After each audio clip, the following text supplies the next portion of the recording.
제4장 ADM 기법입니다.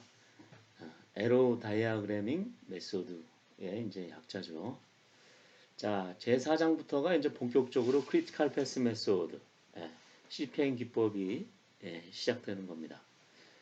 기본적으로 이제 CPM 기법은 ADM 기법, PDM 기법 이 두 가지가 이제 메인을 이루고 있었는데 제가 2010년도에 BDM 기법이라는 걸 이제 새롭게 제안을 했어요. 그래서 이 책에서는 CPM 기법으로는 ADM, PDM, BDM 기법을 얘기할 거고, 그 다음에 이제 퍼트 기법은 이제 그 통계 확률에 의해서 공기를 추정하는 방법인데, 그거는 이제 6장에서 얘기할 겁니다. 자, 그럼 ADM 기법 얘기해 보죠. 자, ADM 기법은 약자로 에로 다이아그래밍 메소드. 1956년도 세계적인 그 화학회사죠.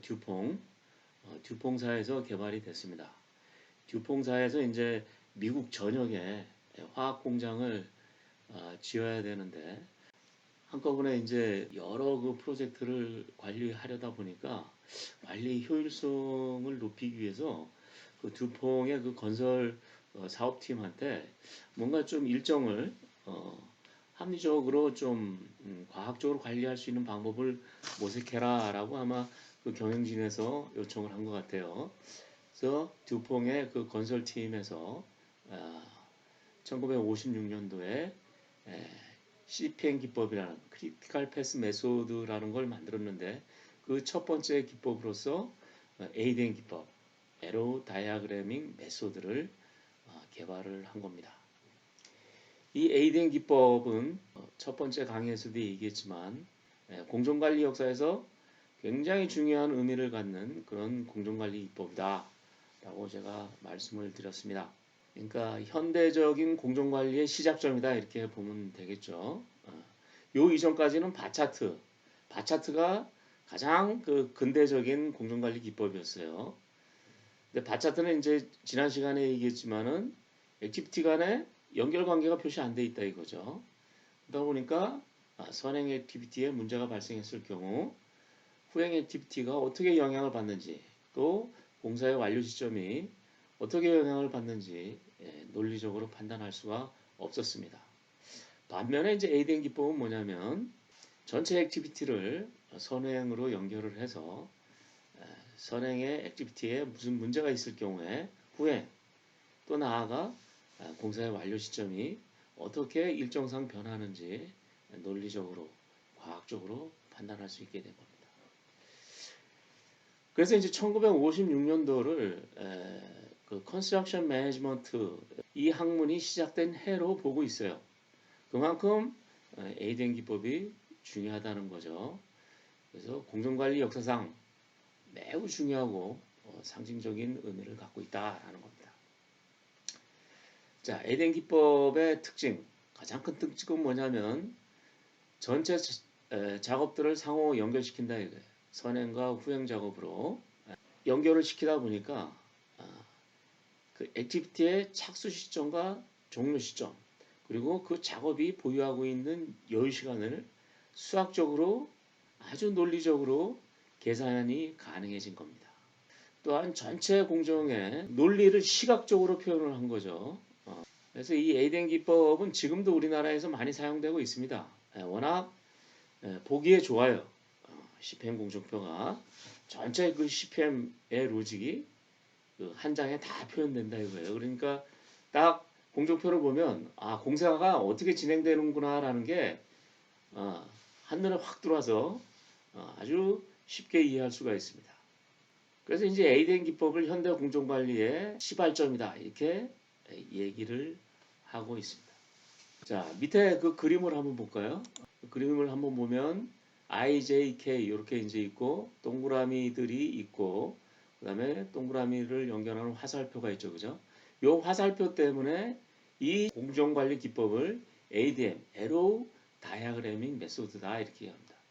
요 화살표가 작업을 나타내는 거예요. 요 IJ가. 그 다음에 요 동그라미, 동그라미를 우리가 뭐라 그러냐? 노드 또는 이벤트다라고 이렇게 얘기를 하고 있어요. 이 동그라미가 의미하는 건 뭐냐면 이 화살표의 시작과 끝을 표시하는 겁니다. 또는 이 동그라미가 뭐냐면 다른 액티비티들이 이렇게 끝나는 거 또는 다른 액티비티들이 시작하는 점을 표시하는 거예요. 예. 그래서 이 동그라미에 이제 번호가 들어가는 거거든요. 번호가 요 IJK 이렇게 이제 표시됐습니다. 요게 이제 번호가 들어가는 거예요. 그래서 이 A된 공정표를 뭐라 그러냐? IJ 공정표다 이렇게 얘기합니다. 또는 AOA 공정표다 이렇게 얘기도 해요. AOA는 뭐냐면 Activity on Arrow예요. Activity on Arrow. 그러니까 작업이 화살표라는 거죠. 화살표로 표시된 작업이다. 그래서 AOA 공정표라고 부르기도 합니다. 자, 이게 이제 A된 기법으로 작성한 시편 공정표의 예예요. 딱 보면 매일 이 카렌다가 쫙 있죠. 그죠? 몇 년도. 그 다음에 이제 각 월이 다 표시되어 있고. 그 다음에 이제 이렇게 액티비티들이 쭉 표시되어 있습니다. 이 노드가 있고, 노드를 연결하는 화살표들. 쭉. 그 다음에 이 빨간색이 뭐냐면 이게 크리티컬 패스예요. 전혀 여유 시간이 없는 그 경로입니다. 아. 그 빨간색 액티비티로 연결된 라인에서 뭐 하나라도 삐깍해가지고 지연된다 그러면 이 완료 시점이 지연되는 거죠.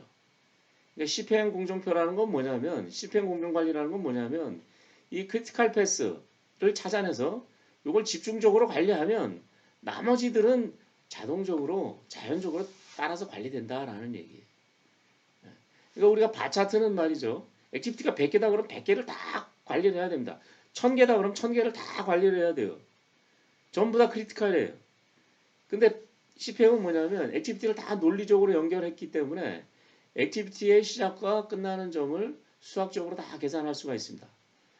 수학적으로 계산할 수 있다는 얘기는 뭐냐면 전혀 여유 시간이 없는 경로를 우리가 판단할 수 있다라는 겁니다. 그걸 우리가 크리티컬 패스다 이렇게 얘기해요. 네. 그걸 집중적으로 관리하면 돼요. 굉장히 공정관리 효율성이 높아지는 거죠. 자, 그 다음에 이제 그 액티비티별로 이제 그 가중치들이 쭉 이제 밑에 누계로 표시가 되면 그게 이제 이렇게 커브로 이렇게 표시됩니다. 이게 이제 진도율이죠. 그죠? 시작해서 끝날 때까지 0에서 100%까지 이렇게 S로 쫙 표시됩니다. 예. 그리고 이게 한 장만 딱 보면 ADM 공정표는 한 장만 딱 보면 아, 공사가 지금 어떻게 진행되고 있구나. 아, 이게 또 어떻게 흘러가는구나라는 걸 한눈에 확 알 수가 있죠. 바차들은 아시다시피 계속 위에서 아래로 그냥 다만 그어버리니까 공사가 어떻게 흘러가는지 잘 알 수가 없어요. 그러나 ADM 공정표는 한눈에 공정이 어떻게 흘러가는지 잘 알 수가 있습니다. 그래서 이제 ADM 공정표가 발표되고 1956년도 뭐 선풍적인 인기를 끌었죠. 이게. 그래서 1972년도 이제 PDM 기법이 나오기 전까지는 ADM 기법이 거의 뭐 대세를 이뤘습니다. 그다음 이제 1972년도 PDM 기법이 제한되고 그 이제 소프트웨어가 이제 80년대 초에 나오면서 ADM 기법이 지금은 외국에서는 거의 사라졌어요. 근데 국내에서는 ADM 기법을 계속 사용하고 있습니다. 왜냐하면 워낙 보기 좋다 보니까 그래서 여러분들도 이제 현장에 가다 보면 ADM 기법으로 만든 CPM 공정표를 많이 보게 될 겁니다. 왜 우리나라 사람들이 이걸 좋아하느냐? 보기가 좋아요. 보기가 아주 좋다는 거죠. 자, ADM 기법의 이제 개념과 논리를 한번 봅시다. 기본 개념은 좀 전에도 얘기했지만 이 화살표와 노드, 동그라미로 구성이 되어 있어요. 자, ADM 기법의 기본 개념은 뭐냐면 일방향이에요. 일방향은 뭐냐면 이 화살표에 머리 부분과 여기 꼬리 부분이 있는데 항상 꼬리에서 머리 쪽으로 흘러간다는 거죠. 이렇게 화살표 방향으로 진행된다라는 걸 얘기를 하는 거고 화살표가 이렇게 역으로 J에서 I를 이렇게 표시할 수는 없어요. 그러니까 과거로 돌아갈 수는 없다는 얘기예요. 시간이라는 건 항상 앞으로만 간다라는 겁니다. 일방향. 역방향은 허용하지 않는다라는 거예요. 자, ADM 기법의 가장 큰 단점이 뭐냐면 선행 작업 I가 끝나야 후행 작업 J가 시작되는 논리입니다. 이걸 우리가 PNC to 스타트 또는 FS 관계다 이렇게 얘기하는데 선행 작업이 완료된 다음에 후행 작업이 착수되는 논리다 이거예요. 그래서 선행 작업 I가 뭐 한 중간쯤 가서 J가 시작한다 이걸 표현을 못해요. 그러니까 선행과 후행의 중복을 허용하지 않습니다. 이게 가장 큰 그 A대행 기법의 단점이에요. 그래서 그거를 보완한 게 P대행 기법입니다. 그래서 1972년도 P대행 기법이 제안되었고 1980년도 초에 P대행 기법을 기반으로 하는 소프트웨어가 나오면서 이 A대행 기법이 이제 공정관리 무대에서 사라지게 된 거죠. 전 세계적으로는 A대행 기법 안 써요. 유독 우리나라랑 일본만 씁니다. 자, A대행 기법의 논리 형태를 보죠. 첫 번째가 이제 독립관계, independent relationship입니다. 액티비티 A와 B는 서로 독립돼 있어요. 그죠? 서로 전혀 연결되어 있지 않다 이거예요. 큰 그림에서 한번 볼까요? 자, 위에 있는 요 액티비티와 밑에 있는 이 액티비티는 서로 독립돼 있어요. 그죠? 서로 연결관계가 없단 말이죠. 연결관계가. 자, 두 번째는 의존관계, dependent relationship. B라는 액티비티는 항상 A가 끝나야 시작되는 거예요. 그죠? A, B는 의존관계다 이렇게 얘기를 합니다. 한번 볼까요? 자, 많은 액티비티들이 선행, 후행으로 연결되어 있죠. 그죠? 그럼 선행과 후행은 이렇게 연결되어 있다라는 건 뭐냐면 서로 의존관계다라는 얘기입니다. 세 번째는 합병관계예요. 자, 액티비티 C로 A, B가 이렇게 합병되는 겁니다. 이걸 우리가 머지 릴레이션십이다 이렇게 얘기해요. 이 합병 관계는 전진 계산할 때 우리가 이제 자유를 계산하는 그런 논리에서 이제 굉장히 중요한 의미를 갖습니다. 한번 예를 볼까요? 이렇게 이제 합병되는 것들을 보죠. 자, 요 포인트에 보면 이렇게 합병되잖아요. 그죠? 요 액티브 이렇게 합병되죠. 그죠? 요 두 개가 합병되고 있습니다. 그러니까 CPM은 합병됐다가 또 뭐 분산됐다가 그 다음에 뭐 의존적으로 서로 가다가 뭐 이렇게 계속 이제 연결돼 가는 거죠. 네 번째가 분산관계, 버스트 릴레이션십.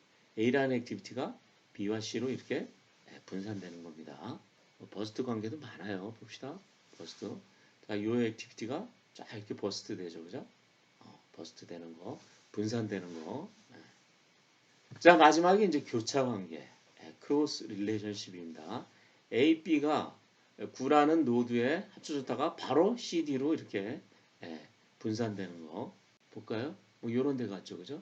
이렇게 머지했다가 바로 이렇게 버스트 분산되는 경우, 뭐 이런 데도 이렇게 합쳐졌다가 여기서 이제 분산되는, 여기도 합쳐졌다가 분산되는, 뭐 이런 것들 많잖아요, 그죠? 자, 그 다음에 이제 A대행 기법에서는 이 더미 액티비티라는 게 있어요. 이거 보면은 이제 9번에서 10번, 노드 9번에서 10번이 이렇게 이제 점선으로 표시가 되죠. 그죠? 이렇게 점선으로 표시된 액티비티 화살표를 우리는 더미 액티비티다 이렇게 얘기합니다. 왜 점선으로 표시하느냐? 전혀 자원을 소비하지 않고 공기가 제로야. 릴레이션십만 주는 거예요. 왜 릴레이션십을 주냐? 이 C라는 액티비티는 A가 끝나면 시작되는데 B가 끝나도 시작돼야 된다라는 경우. 근데 이게 B가 끝나면 지금 D가 시작돼야 되잖아요. D라는 놈은 이제 B에 의존하는데 D라는 놈은 A에 의존 안 한다 이거예요. 근데 C는 A와 B에 의존한다. 그럴 경우에 이렇게 9에서 12로 화살표를 표시를 하면 C라는 액티비티는 A, B가 끝나야 C가 시작한다라는 거예요. 자, 이런 걸 우리가 더미 액티비티다 그럽니다. A된 기법에서는 이런 게 많아요. 볼까요? 한번 얘를. 여기 화살표들 많죠, 그죠? 점선들, 점선으로 된 것들이 많습니다, 그죠? 이런 것들이 점선으로 된 액티비티들을 우리는 더미 액티비티다 이렇게 얘기합니다. 자, 더미 액티비티를 이제 사용하는 방법을 또 하나 보면, 자, 위에를 봅시다. 자, 3번 노드와 9번 노드에 액티비티 A, B가 있어요. 이 의미는 뭐냐면 A, B가 동시에 진행된다라는 얘기죠. 이렇게 하면 A, B를 컴퓨터가 알아먹을 수가 없어요. 전부 다 노드 3번, 9번을 쓰기 때문에. 그래서 이제 6번이라는 노드를 하나 만들어서 3에서 6으로 이렇게 더미 액티비티를 하나 만들어 줍니다. 그러면 3, 9라는 액티비티 A와 6, 9라는 액티비티가 동시에 진행되는 액티비티라는 걸 알 수가 있습니다. 자, 근데 그 더미가 너무 많으면 아주 막 보기가 이상해져요. 그래서 불필요하게 더미를 많이 만드는 경우를 한번 보면 한번 샘플을 보죠. A라는 액티비티가 끝나고 B라는 액티비티가 시작했는데 쓸데없이 중간에 이렇게 더미를 넣는다. 이런 경우도 많아요. 그러니까 이제 액티비티 하나하나만 생각하다 보니까 서로 연결하다 보니까 이런 일이 벌어지거든요. 이런 것도 그냥 A 끝나고 B가 시작한다 이렇게 표시하면 되고. 자, 또 하나는 뭐냐면 A, B가 끝나고 C가 시작한다는 건데 서로 독립적으로 액티비티를 생각하다 보면 이렇게 더미를 액티비티로 연결하는 경우가 있어요. 자, 이런 경우는 A, B가 끝나고 C로 시작한다. 이렇게 하면 되거든요. 자, 그 다음에 이제 A, B가 끝나면 C도 시작할 수 있고 D가 시작할 수 있다. 이럴 경우에 이제 각각 독립적으로 생각하면 막 이렇게 더미를 이렇게 만드는 거예요. 그죠?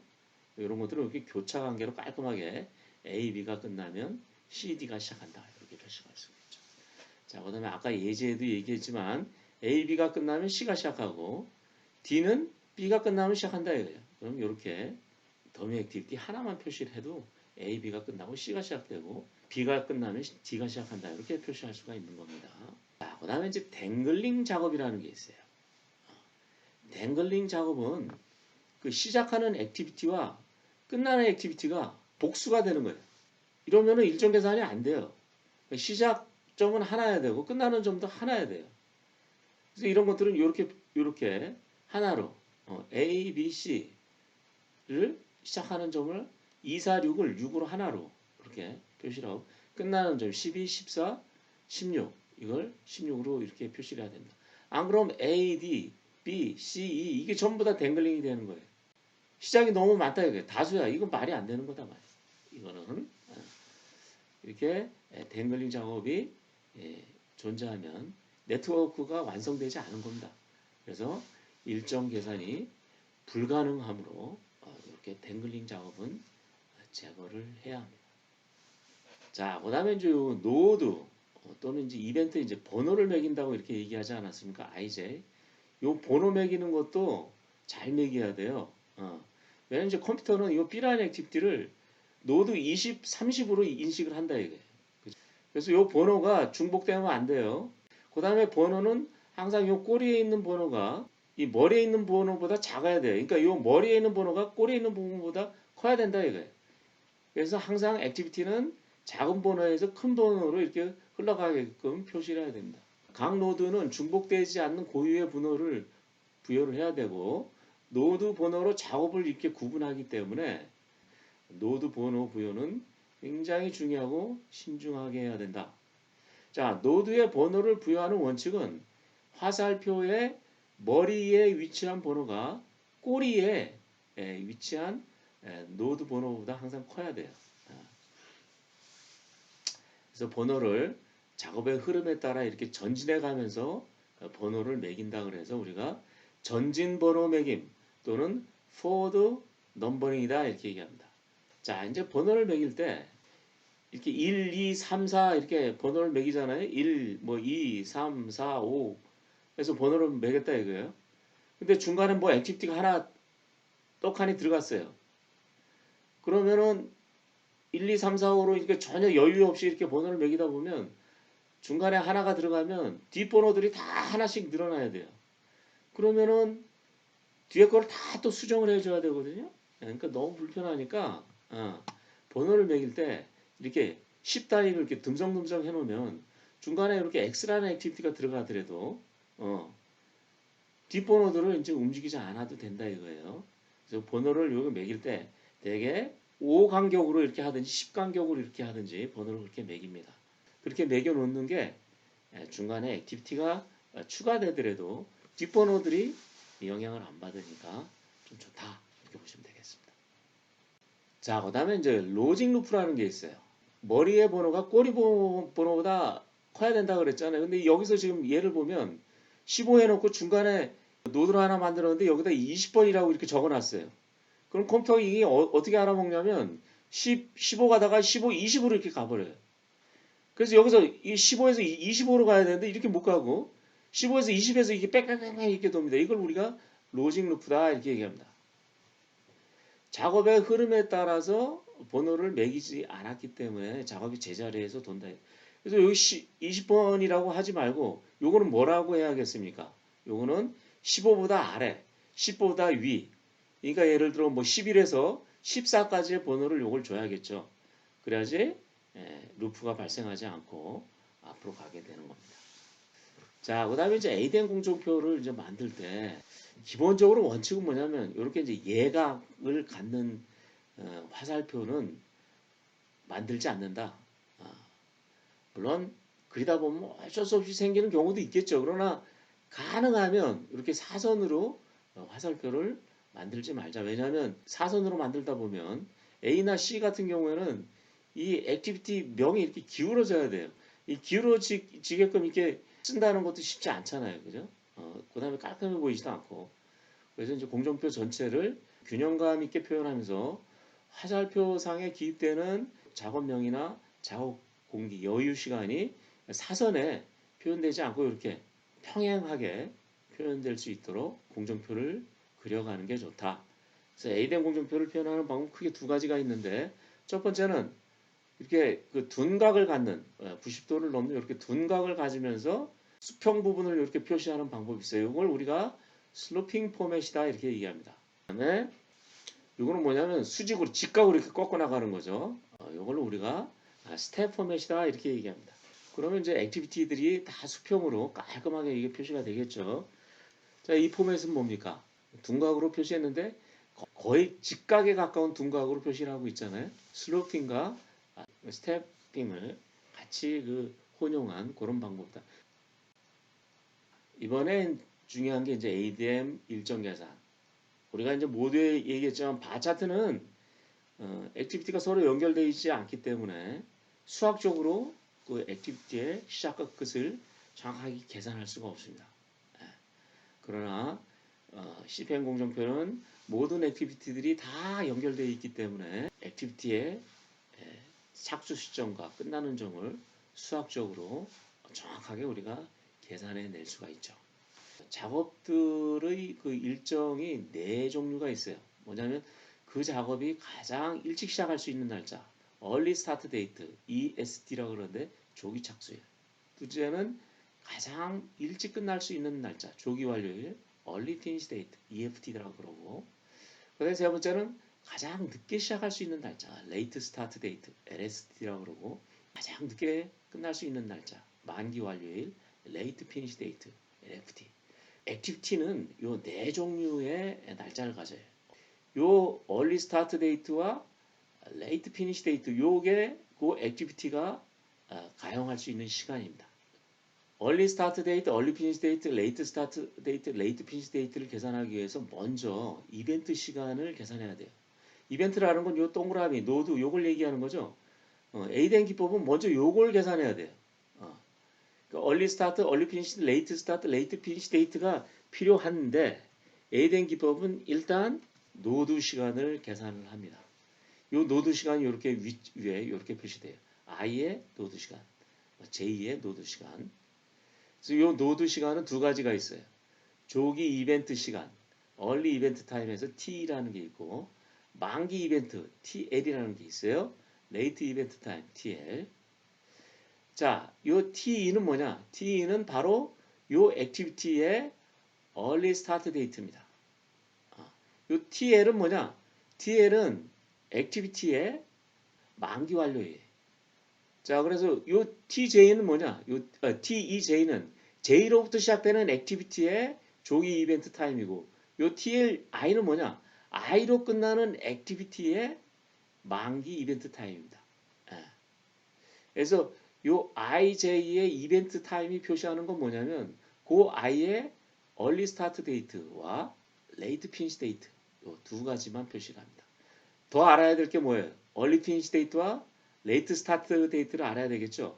요 early start date를 알면 액티비티 듀레이션이 여기 있으니까 early start date에서 듀레이션을 더하면 early finish date가 되는 거고 late finish date를 아니까 듀레이션을 빼면 요 액티비티의 late start date를 알게 됩니다.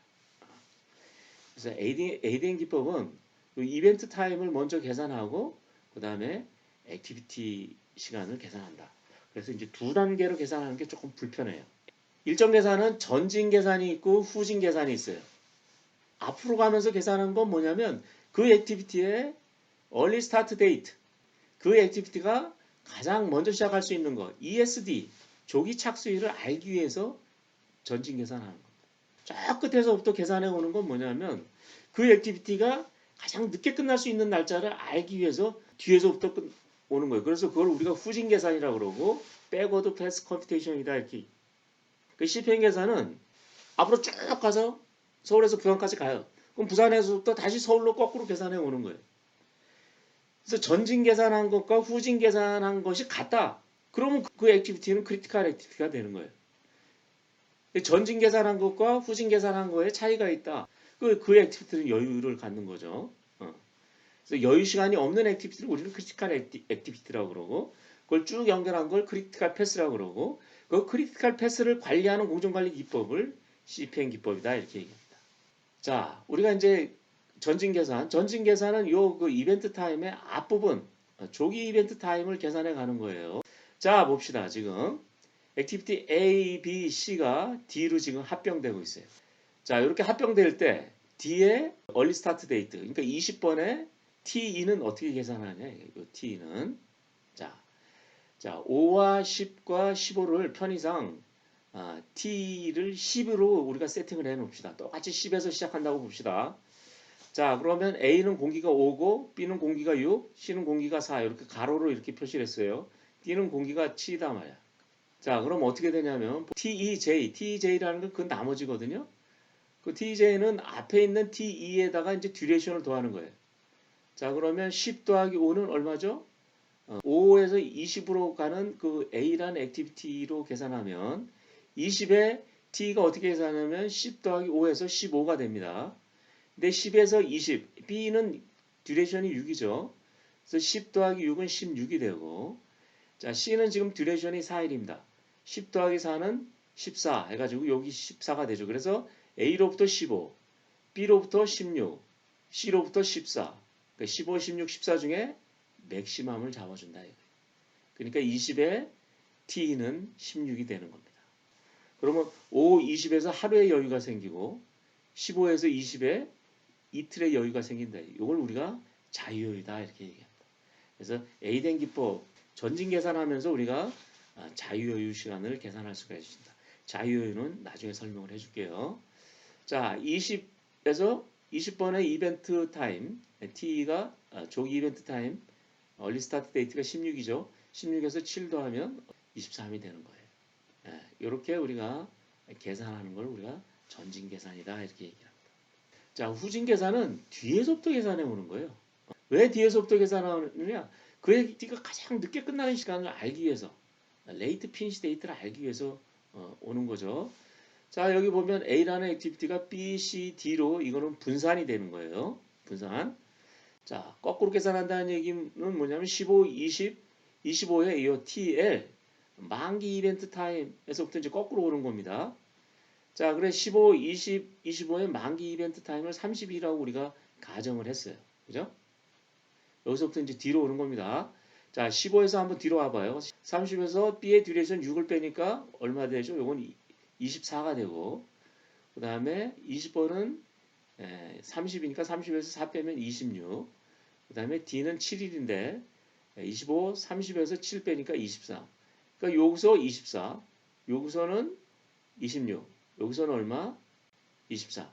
그 중에 미니멈을 10번에 만기 이벤트 타임, 레이트 피니시 데이트로 본다 이거예요. 그래서 요 23에서 5를 빼면 5의 레이트 피니시 데이트가 나온다. 자, 중요한 건 뭐냐면 요 23이라는 건 뭐냐면 A라는 액티비티의 레이트 피니시 데이트예요. 요 30은 뭐냐면 B라는 액티비티의 레이트 피니시 데이트다. 자, 요 그럼 18은 뭐냐? 18은 요 전 5라는 이벤트로 끝나는 액티비티의 레이트 피니시 데이트가 되는 겁니다. 자, 그 다음에 이제 여유 시간이라는 게 있어요. 여유 시간. 이건 이제 영어로 이제 플롯이라 이렇게 얘기합니다. 조기 일정과 만기 일정 사이에 발생하는 차이다. 그러니까 전진 계산과 후진 계산에서 발생하는 차이다 이렇게 보면 됩니다. 자, 여유 시간은 크게 네 가지가 있어요. 자유 여유가 있고, 전체 여유가 있고, 간섭 여유가 있고, 독립 여유가 있습니다. 자유 여유를 우리는 free float, FF라 그러고, 전체 여유를 total float, TF라 그러고, 간섭 여유를 interfering float, INTF, 독립 여유를 independent float, INTF다 이렇게 얘기합니다. 자, 일정 계산을 하다 보면 전진 계산과 후진 계산이 똑같아가지고 조기 착수일과 만기 착수일, 조기 완료일과 만기 완료일이 똑같아서 전혀 여유 시간이 없는 액티비티가 있어요. 그걸 우리가 주요 작업, 크리티컬 액티비티라 그러고, 크리티컬 액티비티를 쭉 연결한 거, 그걸 크리티컬 패스, 주 공정선이다 이렇게 얘기합니다. CPM 공정관리기법에서 일정 계산의 최종 목적은 뭐냐면 이 크리티컬 패스를 찾아내는 겁니다. 주 공정선을. 그래서 전체 네트워크에서 이 여유 시간이 없는 주 공정상의 주요 작업들, 크리티컬 액티비티를 집중 관리하게 되면 여유 시간을 갖는 작업들은 그냥 더불어 덩달아 관리된다 이거예요. 그럼으로써 이제 공정관리 효율성을 높인다 이거죠. 바차트는 모든 액티비티가 크리티컬이에요. 일정 계산이 안 되기 때문에 어떻게 얼마나 여유 시간을 갖는지 알 수가 없어요. 그러니까 액티비티가 1000개 되면 1000개를 전부 다 관리를 해야 된다 이거예요. 그러니까 CPM 기법은 그게 아니다. 그 1000개 중에 뭐 한 150개, 뭐 한 100개 요 정도만 관리를 하면 나머지는 자동으로 관리된다라는 개념입니다. 자, 그 중에 이제 자유를 한번 봅시다. 우리가 이제 프리플롯, FF라 이렇게 얘기하는데 후행 작업의 조기 착수율에 영향을 주지 않으면서 선행 작업이 가질 수 있는 여유 시간입니다. 아까 이제 우리가 샘플로 이렇게 전진 계산하면서 이렇게 얘기를 했죠, 그죠? A, B, C가 이제 D로 합쳐질 때 A가 5일이고 이제 B가 6일이고 C가 4일이면 그러니까 B 액티비티에 의해서 이제 요거는 이제 여유 시간이 B는 없지만 A는 15니까 하루가 생기고 15에서 20, C는 이틀 여유가 생겨. 이게 바로 자유여유다 이게. 자유여유가 뭐냐면 후행 액티비티의 얼리 스타트에 영향을 주지 않으면서 그 액티비티, 선행 액티비티를 가질 수 있는 여유 시간이에요. 자유롭다 이거예요. 프리. 이걸 보면 공식은 복잡합니다. 공식은 뭐 복잡해요. 복잡한데 굳이 알 필요는 없는데 한번 보면 TEJ는 뭡니까? 머리 쪽에 그 얼리 이벤트 타임이죠. TEI는 뭐예요? 꼬리 쪽에 조기 이벤트 타임이죠. 그죠? 그걸 뺐는데 그 뺀 값에 나의 액티비티 IJ의 공기를 빼도 여유가 생긴다라는 거예요. 그걸 우리 자유여유라 이렇게 얘기한다. 지금 A를 봅시다. A의 TEJ는 16이에요. TEI는 10이단 말이에요. 16에서 10을 빼면 6이죠. 6에서 나의 듀레이션, D를 뺀다 5를. 그럼 하루. 이게 자유여유라는 얘기입니다. 얘는 이틀이 발생하는 거죠. 그죠? 왜? 16에서 10을 빼고 그럼 6이 남는데 6에서 4를 빼니까 이틀의 여유가 남는다. 이게 자유예요. 자, 그래서 이제 요걸 한번 봅시다. 자, 지금 A, B, C가 D, E로 지금 이렇게 합쳐졌다가 분산되는 교차 관계죠. 자, 요거 일정 계산을 한번 전진 계산을 해보면 자, C 전부 다 5, 10, 15는 이제 10이라고 T를 10이라고 이제 세팅을 하고 10에서 5 더하면 15가 되고 10에서 4 더하면 14, B는 14가 되고 C는 6이니까 10에서 6에서 16이 돼요. 자, 그럼 5에서 20, A는 하루의 여유가 생기죠. 10에서 20, 이틀의 여유가 생깁니다. 15에서 20, 전혀 여유가 생기지 않아요. 빵이에요. 요 1, 2, 요게 바로 자유여유다 이거예요. 이게 자유여유. 요걸 또 뭐라 그러냐? 렉이다 이렇게 얘기합니다. 렉별로 아주 뭐 공식은 복잡해요. 자, ESD JK라는 건 뭐냐면 그 후속 액티비티의 JK니까 요 16을 얘기하는 거고 그 액티비티의 얼리 피니시 데이트 둘 차이다 이거. 후행 액티비티의 얼리 스타트 데이트와 나의 액티비티의 얼리 피니시 데이트의 차이. 그게 렉밸류. 이게 그 프리플로트예요. 그래서 요 동그라미 표시를 우리는 렉이다 이렇게 얘기합니다. 그래서 전기 계산할 때 이렇게 동그라미 표시해 주게 되면 이게 바로 자유여유가 되는 겁니다. 자유여유는 계산하기가 굉장히 편하다. 전진 계산하면서 자유가 아주 자동으로 계산되니까. 자, 토탈 프로트는 뭐냐면 토탈 프로트는 한마디로 전진 계산과 후진 계산의 차이입니다. 그러니까 액티비티가 가질 수 있는 최고의 여유 시간이죠. 얘는 후행 액티비티의 얼리 스타트에 영향을 줘요. 그러니까 후행 액티비티 얼리 스타트가 뒤로 밀리지만 프로젝트 완료 시점은 흔들리지 않는다 이거예요. 그대로다 이게. 그 얘기는 뭐냐면 뒷놈이 여유가 있다 그러면 후행 액티비티가 여유가 있다 그러면 그만큼 뒤로 밀 수 있다 이거예요. 뭐 후행 액티비티가 좀 크리티컬 되니까 좀 미안스럽지만 그것까지 밀었을 때까지의 여유 시간이 전체 내가 갖고 있는 여유 시간 플러스 뒷놈이 갖고 있는 여유 시간을 합친 여유 시간이 전체 여유이다.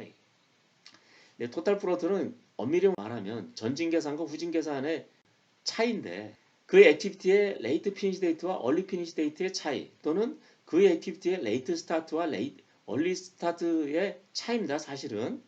근데 A된 기법은 일단 요 노드 타임, 이벤트 타임을 먼저 계산하기 때문에 이 레이트 스타트 데이트와 얼리 피니시 데이트는 알 수가 없어요. 일단은. 알 수가 없으니까 알 수가 없는 상태에서 토탈 플로트를 어떻게 계산하느냐? 내가 갖고 있는 프리 플로트와 뒷놈의 토탈 플로트를 합치면 나의 토탈 플롯이 된다. 자, 그래서 A된 기법에서는 저는 이렇게 요 화살표 아래 가로 열고 앞에는 프리 플로트, 뒤는 토탈 플로트 이렇게 표시를 해요. 전진 계산을 통해서 이 프리 플로트는 알 수가 있잖아요. 그죠? 각 액티비티에 다 프리 플로트를 알 수가 있단 말이죠. 그럼 나의 토탈 플로트는 뭐냐면 나의 토탈 플로트는 예를 들어 5, 15의 토탈 플로트는 내가 갖고 있는 이틀 여유에다가 딛는 후행 액티비티의 토탈 플로트 중에 미니멈 그러니까 7, 3, 2 중에 미니멈 2죠. 그죠? 2 더하기 2 해서 내가 4가 된다. 얘는 어떻게 되냐? 0 더하기 7, 3, 2 중에 미니멈 이틀. 이 얘기는 뭐냐면 55 A라는 액티비티는 이틀의 자유여유가 있으니까 일단은 이틀은 밀더라도 C, D, E가 전혀 영향을 받지는 않아요. 자 그런데 C 같은 경우는 7일의 토탈 플로트가 있으니까 뒤로 민다 이거 7일을. 그럼 7일까지는 C도 전혀 검사 완료 시점에 영향을 미치지 않아요. 그러나 D와 E는 토탈 플로트가 3, 2밖에 안 되기 때문에 얘네들이 15가 밀리면 얘네들 때문에 준공 시점이 밀리게 되죠.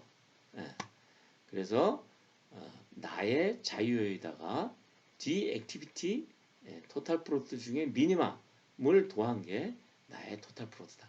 이렇게 계산할 수가 있다 이거예요. 근데 원칙은 전진 계산, 후진 계산 다 하고 얼리 스타트 데이트, 얼리 피니시 데이트, 레이트 스타트 데이트, 레이트 피니시 다 계산한 다음에 그 액티비티에 레이트 피니시 데이트에서 얼리 피니시 데이트를 빼든지 레이트 스타트에서 얼리 스타트 데이트를 빼면 됩니다. 원래는. 근데 이렇게 안 해도 우리가 토탈 플로트를 계산할 수 있다. 그 다음에 이제 간섭여유, 그 다음에 독립여유가 있습니다. 간섭여유는 우리가 영어로 interfering float, INTF 약자로 이렇게 얘기합니다만 이건 뭐냐면 그 액티비티의 토탈 플로트에서 프리 플로트를 뺀 겁니다. 아주 간단해요. 그 액티비티가 갖고 있는 토탈 플로트에서 프리 플로트를 뺀 거예요. 그 얘기는 뭐예요? 그 액티비티가 갖고 있는 여유 시간 중에 자유여유를 공제한 부분의 여유 시간 큰 의미 없어요. 자, 간섭 여유는 뭐냐면 후속 작업의 조기 착수일은 지연시킬 수 있지만 프리플로트를 뺀 만큼은 프로젝트의 완료일에 영향을 미치지 않는다라는 의미를 갖고 있는 거죠. 큰 의미는 없습니다. 자, 예를 들어 그 액티비티의 A라는 액티비티의 간섭 여유는 뭐냐? 4 빼기 2예요. 이틀. 이틀이 의미하는 건 뭐죠? 그 프리플로트 말고 나머지 이틀 가지고를 뒤로 밀어도 뒤 액티비티가 준공 시점을 밀리지 않는다라는 얘기. 큰 의미는 없어요. 중요한 건 아닙니다. 자, 그다음에 마지막 이제 독립여유. 이건 이제 인디펜던트 플롯. 약자로 이제 INTF다 이렇게 얘기합니다. 이거는 이제 의미가 있어요. 독립여유는 뭐냐면 나의 액티비티가 있어요. 근데 그 다음 작업의 얼리 스타트와 내 선행 작업이 제일 늦게 끝날 수 있는 날짜와 차이에서 나의 듀레이션을 빼고도 여유 시간이 생긴다 이거예요. 이것만큼 완벽한 건 없죠. 그러니까 작업이 보유할 수 있는 가장 완벽한 여유 시간이다라는 거예요. 근데 CPM을 만들 때 이렇게 독립 여유가 이렇게 플러스가 나오는 게 너무 많으면 그 CPM 공정표는 잘못 만들어진 거예요. 자, 간섭 여유, 독립 여유 크게 중요하지는 않습니다. 자, 이게 이제 A된 공정표의 일정 계산 예입니다. 자, 요게 지금 액티비티를 봅시다. 3, 6, 9, 12 뭐 해가지고 3씩 해가지고 노드 번호가 이렇게 붕붕붕 떠 있고 그리고 이제 슬루핑 포맷으로 네트워크가 만들어졌죠. 이렇게 이벤트 타임들. 앞에 있는 게 T, 뒤에 있는 게 TL이라고 그랬어요. 그죠? 이 앞에 있는 게 뭐예요? 그 노드의 조기 이벤트 타임, 뒤에 있는 게 만기 이벤트 타임. 조기 이벤트 타임이 의미하는 게 뭐예요? 요 노드에서 시작하는 액티비티의 얼리 스타트 데이트입니다. 만기 이벤트 타임 뭐예요? 9의 만기 이벤트 타임 7. 요건 뭐냐면 요 만기 이벤트 타임에 그 연결되는 액티비티의 레이트 피니시 데이트입니다. 요 액티비티의 레이트 피니시 데이트죠. 그죠? 자, 그래서 이제 5, 3, 6, 10 뭐 이런 것들은 공기예요. 사실은 이게 뭐 A, B, C, D 이렇게 표시를 해줘야 되는데 그건 표시 없이 그냥 공기만 표시를 했고 그 밑에 이제 가로 열고 앞에 있는 게 이제 프리플롯 뒤에 있는 게 토탈 프로스입니다. 자, 그러면 우리가 이제 일정 계산을 할 때 전진 계산부터 먼저 하는 거예요. 이벤트 타임에 박스 앞에 것부터 먼저 채워 나가는 겁니다. 자, 한번 봅시다. 자, 공기가 5일이니까 제로 더하기 5는 5 되는 거죠. 그죠? 제로 더하기 4는 4가 되는 겁니다. 제로 더하기 7은 7이 되는 거죠. 그죠? 자, 6에서 봅시다. 5 더하기 3은 8이 되는 거죠. 그죠? 자, 5 더하기 7은 얼마 돼? 12가 되는 거죠. 그런데 여기 또 9에서 18의 액티비티가 5일 걸리잖아요. 그죠? 4 더하기 5는 얼마예요? 9가 되는 겁니다. 자, 5 더하기 7, 12와 4 더하기 5, 9 사이에 3일. 요 3을 이렇게 동그라미 3으로 이렇게 표시를 해줘요. 예. 우리가 0인 거는 표시를 안 해주지만 이렇게 여유가 생기는 거는 표시를 해줍니다. 이게 바로 자유여유가 되는 거예요. 바로 요 3이라는 게 자유여유가 되는 거예요. 제로, 제로, 제로. 이게 전진 계산하면서 자유여유가 계산돼요. 자, 봅시다. 12, 21. 이거 보면 7 더하기 2는 9가 되죠. 근데 9에서 21까지의 노드는 9예요. 그래서 4 더하기 9는 13. 13과 7 더하기 2니까 9죠. 그죠? 13과 9 사이에 자유여유가 4일이 이렇게 생기는 겁니다. 렉별로 이렇게 표시를 해주는 거죠. 자, 그 다음에 이제 8 더하기 6은 14가 되고 여기 10이니까 12 더하기 4는 16이 됩니다. 16과 14 사이에 이틀의 여유가 있다. 동그라미 항상 이렇게 표시를 해줘야 돼요. 이게 자유여유가 바로 되는 겁니다. 표시 안 하면 그건 제로예요.